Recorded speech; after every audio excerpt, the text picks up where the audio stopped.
আজকাল নিজের জন্য খুব মায়া হয়, কি ছিলাম আর কি হয়ে গেছি। কতকাল নিজেকে ভালোবাসি না, নিজের যত্ন নেই না। ইদানিং নিজের প্রতি বড় অভিমান হয়।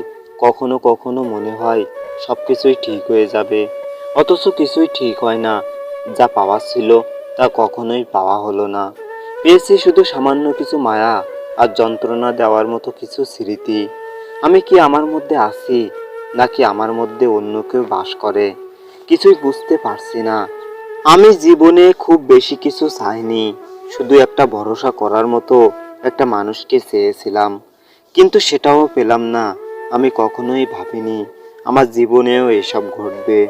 আমি ভাবিনি সারা জীবন নিঃসঙ্গ আর একাকিত্বকে আপন করে চলতে হবে।